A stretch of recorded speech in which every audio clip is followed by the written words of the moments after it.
जी हाँ दोस्तों, आपने जो टाइटल देखा है बिल्कुल सही देखा है और सही वीडियो पर आकर पहुंचे हैं आप कि हिम्मत से हारना, लेकिन हिम्मत मत हारना। हिम्मत के साथ हारना है, हिम्मत मत हारना।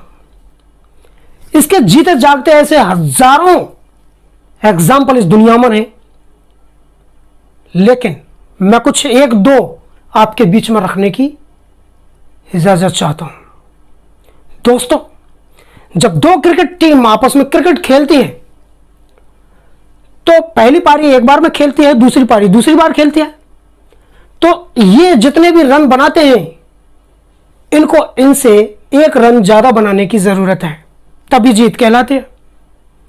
लेकिन अपना खेलते खेलते खेलते खेलते जब विकेट गिरने लगती है ना और अच्छे खिलाड़ी पहले उतारे जाते हैं, जब वो आउट होने लग जाते हैं ना, तो टीम को ये विश्वास होने लग जाता है कि शायद ही हम जीत पाएंगे। लेकिन दोस्तों, मैं पूछना चाहता हूं, क्या वो टीम जिसको ये पता चल चुका है पहले से ही कि शायद ही जीत पाएंगे, क्या वो मैच को छोड़कर भाग जाते हैं? नहीं। आपका भी यही जवाब है। वो अंतिम बॉल तक, अंतिम समय तक, जब तक कि सारे खिलाड़ी आउट ना हो जाएं, या तो जीत ना जाएं या पूरी तरह से हार ना जाएं, वो अंतिम फैसला जब तक नहीं आता तब तक लड़ते रहते हैं। क्रिकेट चलता रहता है। फिर क्यों हम अपनी असलियत जिंदगी में ऐसा करते हैं कि जरा सा हमको लगा कि यह काम तो नहीं होने वाला है, यह काम तो बिगड़ जाएगा, यह काम तो मुश्किल होगा, तो उसको छोड़कर भाग जाते हैं। छोड़ो, इसको करने में कोई भला ही नहीं है। क्यों हम ये खुद ही डिसीजन दे देते हैं कि यह अंतिम फैसला है इस बात का, जबकि अंतिम समय आने तो दो, उस समय तक पहुंचो तो सही। अरे हिम्मत के साथ हारिए, लोग पीठ थपथपाएंगे आपकी, लोग गर्व करेंगे आपके ऊपर। लेकिन हिम्मत हार जाओगे, कोई गर्व नहीं करेगा। और दूसरी बात, आपको भी खड़ा होने में वक्त लगेगा दोबारा। एक और एग्जांपल बताएं, मैं जहां तक बोलूं तो किसान जो होता है वो उसने खेती में बीज डाला, ठीक है, खेत में बीज डाला, बीज बड़ा हुआ, पौधे निकले, और कुछ मौसम की वजह से, यानी कि बर्फ ज़्यादा गिर गई, या फिर गर्मी ज़्यादा तेज़ हो गई, या आंधी तूफान आ गया, या फिर ओले हो गए, ओले बरसात हो गई ओलों की, तो फसल जो है वो ख़राब हो जाती है। किसान को पता होता है कि मेरी 50%, 70%, 80% फसल नष्ट हो चुकी है, तो क्या किसान फसल को काटने नहीं जाता?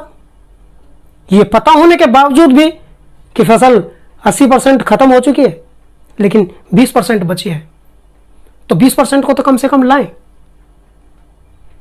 इसको क्रिकेट से भी कंपेयर कराया जा सकता है कि जितने कम रन से हारेंगे उसमें बेइज्जती नहीं होगी, लेकिन बहुत ज्यादा रन से अगर हारती है ना टीम, तो कहते हैं कि बुरी तरह से हारा है। तो उसी तरह से तो हम चुपचाप बैठ जाते लड़ने से पहले ही, यानी कि बुरी तरह से हार रहे, और उसके बाद फिर खड़े होने की हिम्मत होगी कहां से जब बुरी तरह से हारोगे। हिम्मत के साथ हारो, हिम्मत मत हारो। एक बहुत ही प्यारा किस्सा सुनाता हूं मैं आपको। दोस्तों, एक बार एक जंगल में बहुत ही भयंकर आग लगी हुई थी, और वहां पर एक चिड़िया मौजूद थी और एक बंदर। तो चिड़िया ने देखा कि आग लगी हुई है, चिड़िया ने सोचा चलो कुछ पानी डालते हैं अपने मुंह से, तो उसने चोंच में अपने में पानी भरा और आग के ऊपर डालना शुरू किया।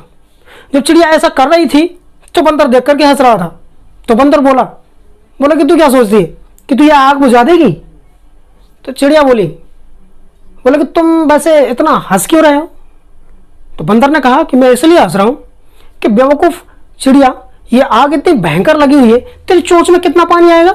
एक बूंद। क्या इस बूंद से आग बुझाना पॉसिबल है? तो चिड़िया ने बोला कि ये मैं भी जानती हूं कि मेरे बुझाने से ये आग बुझेगी या नहीं बुझेगी, मुझे तो ये नहीं पता, लेकिन इस आग का जब भी भविष्य में जिक्र होगा, मेरा नाम इस आग को बुझाने वालों में होगा और तेरा हंसने वालों में होगा। तो दोस्तों, कहीं ऐसा तो नहीं कि आप भी गलती से ऐसा कुछ कर रहे हो? तो चिड़िया की तरह हिम्मत से आपको लड़ना है। जंगल में जब हिरण होता है ना, वो हिरण जब किसी शेर को देख लेता है ना, उसी टाइम पे वो ये सोच लेता है कि मेरी मौत आज पक्की है। यानी कि उसने अंतिम समय खुद ही डिसाइड कर दिया, अंतिम फैसला खुद ही बता दिया कि मेरे आज मौत होनी है, आज मैं मारी जाऊंगी, और वो मारी जाती है। जबकि वो शेर से भी ज्यादा तेज दौड़ सकती है, लेकिन उसका भागने पर फोकस नहीं होता, पीछे मुड़ मुड़ के देखने में फोकस होता है, कहाँ आ गया, कितना पीछे आ गया, मार देगा, तो वो हिम्मत से हार जाती है, हिम्मत हार जाती है और मारी जाती है। तो दोस्तों, हमको अपने काम में, अपने धंधे में, अपने बिजनेस में, अपनी नौकरी में, अपने जॉब में हिम्मत के साथ चलना है, अपनी जिंदगी में हिम्मत के साथ चलना है। अगर कभी हारना भी पड़े ना, तो हम लोग हिम्मत के साथ हारेंगे और फिर से खड़े हो जाएंगे। इनको, उनको, सबको लगता है हमारी उड़ान कम है, तकलीफों से टूटकर हमारी आंखें नम है, तकलीफों से टूटकर हमारी आंखें नम है। अरे इनको, उनको छोड़ो, सीधा आसमान से कह दो कि अपना कद और ऊंचा कर ले। अब उड़ने वाले हम हैं और इसकी ऊंचाई जरा कम है। तो दोस्तों, अगला वीडियो अगले कॉन्सेप्ट के साथ फिर आपसे मुलाकात करूंगा। तब तक के लिए अपना ख्याल रखिए, वीडियो को शेयर कर दीजिए। बहुत बहुत धन्यवाद। Take care, bye bye.